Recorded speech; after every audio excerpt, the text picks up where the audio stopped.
rodada. Primeiro, Luciana, eu queria só voltar um pouco ao tema anterior, porque eu gostaria, pessoalmente, para estar em paz com a minha consciência e tentar reparar uma profunda injustiça que está aqui se cometendo. Eu, pessoalmente, sou contra qualquer performance de parlamentares de direita, de esquerda. Não, já teve, sim, performance de gente de esquerda e eu realmente sempre me posicionei contra isso. Acho que é uma falta de decoro evidente. Então, eu não uso esse critério seletivo para aplaudir uns ou para condenar outros. É uma posição pessoal minha.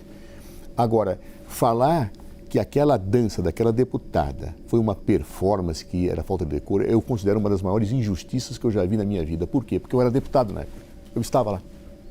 O que existia naquele momento era um processo de cassação de um parlamentar que era, a nosso ver, absolutamente inocente. Não que todo mundo ali fosse inocente naqueles processos, não, mas aquele era. E era muito amigo daquela deputada. E ela havia articulado aquilo, mostrando a inocência. E naquele momento, os deputados votaram e todos foram embora do plenário. Eu estava no plenário atrás com o falecido deputado Sigmaringa Seixas, do Distrito Federal. E ela estava angustiadíssima na frente. Quando sai o resultado no painel, ela não fez uma performance, que é uma teatralização com objetivos políticos. Ela comemorou e fez assim.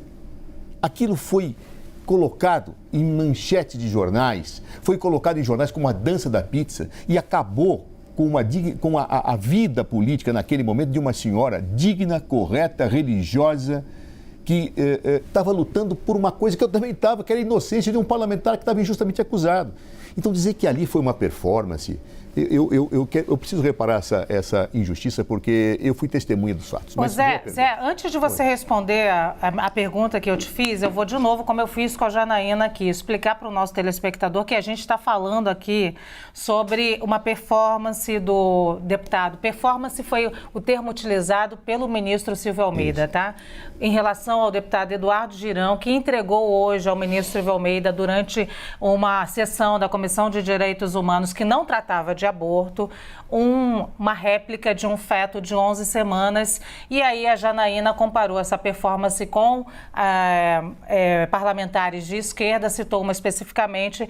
Zé Eduardo está agora fazendo aí o contraponto. Dito isso... Para ficar em paz com a minha consciência, para que não se perpetue uma injustiça contra uma pessoa digna. Mas, ainda, agora, relativamente a essa questão, em primeiro lugar, eu acho que nós temos que combater esses grupos neofascistas, temos que tomar as medidas necessárias, porque o que está acontecendo nas nossas redes é um verdadeiro absurdo. Podemos discutir quais são as medidas necessárias, é uma outra discussão, discutir o problema de fake news, etc. Mas que nós temos que enfrentar isso e combater, nós temos que combater porque a coisa chegou a nível de absurdo. Bem, eu até acho, e concordo em parte com o Tardelli, que o juiz deveria ter algum comedimento, não no decretado, mas em dizer, olha, se não me esclarecer agora tais coisas, eu vou fazer isso. Mas tem algumas plataformas, e eu, como ministro da Justiça, eu acompanhei a discussão do Marco Civil da Internet e posso localizar vários problemas. Há algumas plataformas que não querem se submeter ao judiciário brasileiro e não querem submeter à legislação brasileira e se furtam o tempo inteiro de cumprir ordens como se fossem soberanos, querendo conviver e ganhar dinheiro num país que não é soberano. Então, nessas horas, o Poder Judiciário tem que agir com mais comedimento, talvez dando um tempo maior, talvez dizendo, olha, te dou 24 horas de novo para você esclarecer o que você não esclareceu, etc. Mas, no limite, tem que multar pesado e a multa para essas plataformas não é relevante. A única situação é realmente tirar do ar no limite. Só que eu acho que talvez tenha sido um pouco precipitado, mas no limite tem que tirar do ar, sim, sabe por quê?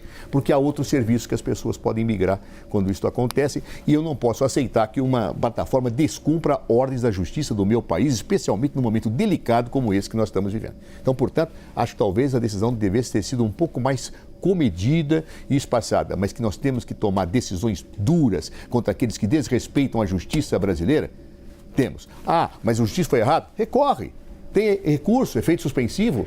É assim no Estado de Direito. Mas não efetivamente fazendo como ela simplesmente ignora e dão de braços, como se o Brasil fosse um país de quinta categoria, incentivando situações que são inaceitáveis do ponto de vista da convivência humana.